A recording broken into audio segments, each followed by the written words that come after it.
नमस्कार, ST news live में आपका स्वागत है। मैं हूं मानसी। बहुत जल्द आएगा 10वीं बोर्ड का रिजल्ट। उत्कृष्ट विद्यालय में 15 जुलाई तक होगा 9वीं में एडमिशन। मध्य प्रदेश सरकार के निर्णय के बाद माध्यमिक शिक्षा मंडल मध्य प्रदेश ने 10वीं व 12वीं की परीक्षा रद्द करने का निर्णय लिया था। इस निर्णय से जहां काफ़ी बच्चे खुश हैं, वहीं काफ़ी बच्चे नाखुश भी हैं। बच्चों को चिंता सता रही है कि किस आधार पर रिजल्ट बनाया जाएगा।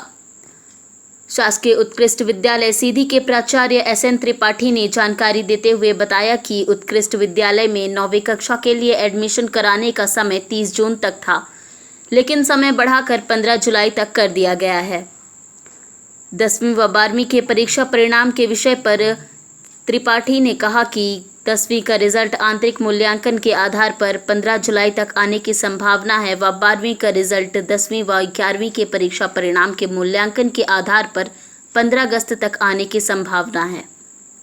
9th का प्रवेश परीक्षा के माध्यम से 30 जून तक लेना था, लेकिन शासन ने उसकी डेट 15 जुलाई तक कर दी है। इस प्रकार 9 से 12 तक के प्रवेश 15 जुलाई तक पूर्ण कर लिया जाएगा। अभी तक शासन की कोई गाइडलाइन समझ में नहीं आ रही है कि 10वीं और 12वीं के रिजल्ट किस आधार पे आएंगे।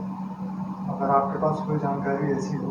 10वीं के रिजल्ट का तो निर्धारण हो गया है, जिसमें 10वीं के अध्ययनरत विद्यार्थियों के छमाही के रिजल्ट, मासिक टेस्ट और आंतरिक मूल्यांकन के आधार पर एक विशेष पद्धति के आधार पर उसका निर्णय लिया जा चुका है और सभी संस्थाओं द्वारा इसके अंक, जो संभावित अंक थे विद्यार्थियों को, वो भेजे गए हैं।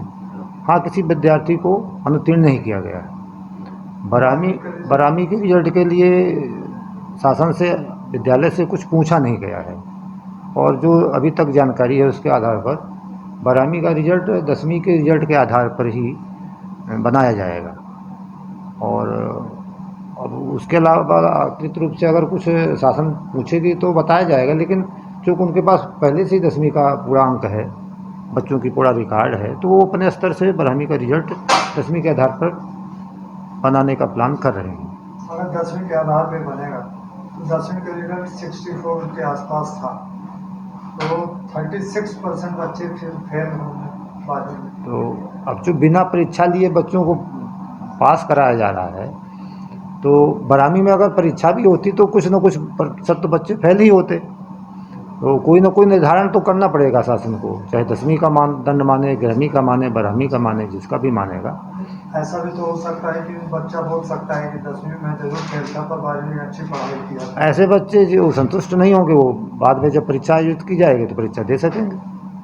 इनके रिजल्ट कब तक में आने की संभावना है? 10वीं का रिजल्ट 15 जुलाई तक संभावित है और 12वीं का रिजल्ट 15 अगस्त तक संभावित है। और बच्चों के लिए कुछ आप कहना चाहेंगे? निश्चित रूप से अभी कोरोना महाकाल ही कहा जाए, तो इसमें बच्चों के पठन पाठन में ज़रूर निश्चित रूप से कमी आई है, परेशानी हुई है। पर ये भी देखा गया कि बच्चे के स्वास्थ्य के हिसाब से, उनके भविष्य और उनके जीवन के को मद्देनज़र रखते हुए परीक्षा लेना शासन ने, अन्य सभी लोगों ने, जितने भी लोगों ने, वो लेना उचित नहीं समझा। तो 12वीं का रिजल्ट हो या 10वीं का रिजल्ट हो या किसी का भी रिजल्ट हो, बच्चों के स्वास्थ्य की कीमत पर तो कुछ किया नहीं जा सकता है। तो शासन ने जो निर्णय लिया है उचित लिया है।